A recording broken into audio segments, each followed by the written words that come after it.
Damn this toothache. What's going on, everyone? It's LJ. And we all know there's only one way to turn an October into a Rocktober. And that is with a package in the mail from none other than Captain...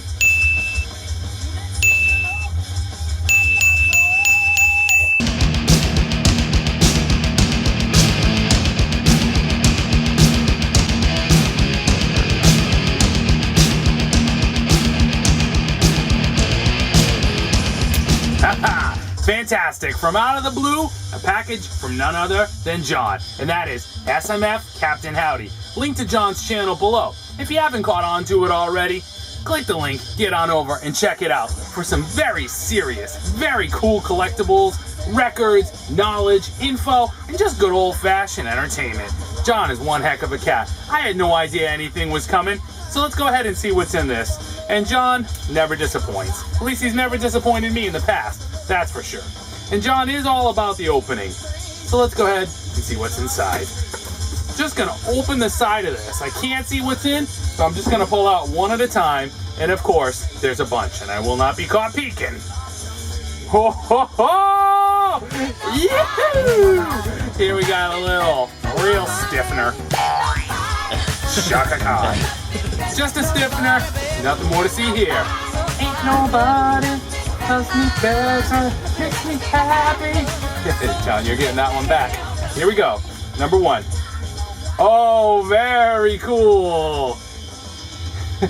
Here we go. This is Rush's Hold Your Fire. Now I'm guessing this is a pressing on Anthem. John had asked me which Rush albums I was missing on Anthem Records. Anthem being the label Rush Records are produced on in Canada. And I mentioned I had everything up through, I forget what album it was. But sure enough, here is a copy of Hold Your Fire on Anthem. It still has the custom label, which is just killer. Check that out.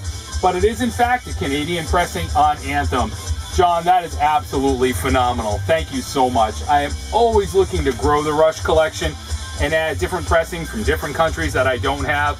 I actually don't think this is a bad album at all. A lot of people seem to come down on it, and I don't know why. Very, very cool addition to the collection, John. Thank you so much. Now, next here we have... Whoa, whoa! Whoa! Oh, wow. I didn't see that coming at all. Here is a Japanese pressing of Aerosmith's Draw the Line. You know, my Aerosmith collection doesn't have anything this cool in it.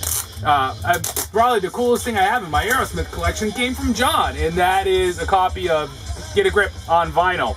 Beyond that, my Aerosmith collection is, you know, it's just US pressings of all of the albums up through Get a Grip.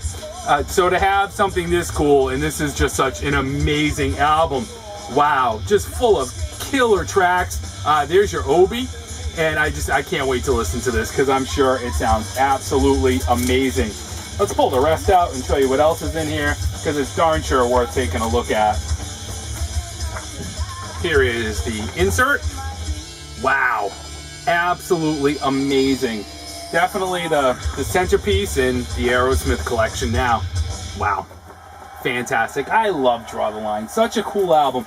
This album and Toys in the Attic were really my introduction to Aerosmith.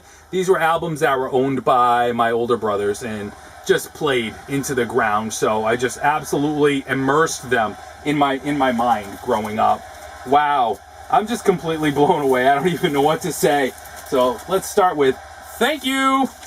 Unbelievable. John, thank you. And of course, there's more. So what's in here? I feel a few more albums we have here. Oh, cool. The very best of Rough Trade. Birds of a Feather. Sweet. Rough Trade is a Canadian band, always growing that Canadian rock collection, pop rock collection. And I don't have this. I actually just got my very first Rough Trade record, and it's this one right here from Otavio. Guess I'm just a spud boy in a trade, I don't know, 6-8 months ago, a year ago. Time kind of flies, who knows? But I know John did get out and try to meet Carol Pope from Rough Trade there and get an autograph, but she kind of gave him the cold shoulder. Get out of here, boy, no autographs. And that's very cool, and that's the kind of record you would just absolutely never find here in the States. We're not done yet. Cool! Sweet! Here is Rush's Presto. Now I'm guessing this is, and yeah, it is. It's already right there on the back. So there's the Anthem stamp. I absolutely love this. Coming off of Hold Your Fire with all of its jazzy elements, this is where Rush kind of said, we are gonna rock again. We are a rock band, we're gonna rock, and they came right out with like Show Don't Tell, Chain Lightning, War Paint, Superconductor, and these are all just killer songs. And you know, coming from John, this is gonna be in beautiful condition. Wow. You know, I know the reissues are coming down the pipe soon, and everybody's really just stoked, amped that they announced Presto, Counterparts, Test for Echo, Snakes and Arrows, these really, really hard to find Rush records. But to have an original, and this looks like a dead mint Canadian pressing on Anthem, you know, keep your reissue. Keep your reissue. I would much rather be holding this, and that is beautiful. It's just gorgeous. It's just absolutely gorgeous. And I believe there's one more in here. Hey, Shaka, what's going on? No, actually, it feels like there's two more in here. Oh, I stop now. Wow, all right. We all know John kickstarted and really just built up the first half of my April wine collection and really got me into April wine from the early stuff. And here is Electric Jewels. This is one of the only couple I was missing. Prior to John, I had everything from, I don't know, 1978 forward with April wine. And it wasn't bad stuff. And it wasn't until John did a special on his April wine collection, and that's a video I highly recommend checking out, that even I had an interest in any earlier April wine. And for no reason other than it just doesn't turn up here in the northeastern United States. It's just not here to be found. After watching that kind of planted the seed, and John just kind of slow dripped them over, and man, are they fantastic. Anyways, Electric Jewels, so hard to find here in the US on the Aquarius label, and that makes it a bona fide Canadiana pressing. Oh, John, thank you so much. So Cat's Claw is on this. Yeah, Cat's Claw, side 2. Woohoo, what a track! Check that one out on YouTube, y'all. John, fantastic. And one more, and we shan't peek. As a matter of fact, I'm going to try to slip it out here. I'm just going to look at you. This is me, LJ, looking at you, the viewing audience. Pull it off. I don't know what it is.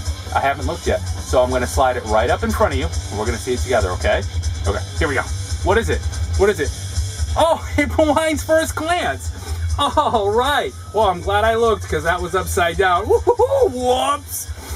So again, on the Aquarius label, making it a bona fide Canadiana pressing.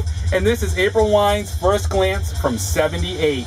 I believe this is the first April Wine album that I had in my collection, but it very definitely has a different cover. I believe it has the band just standing side by side.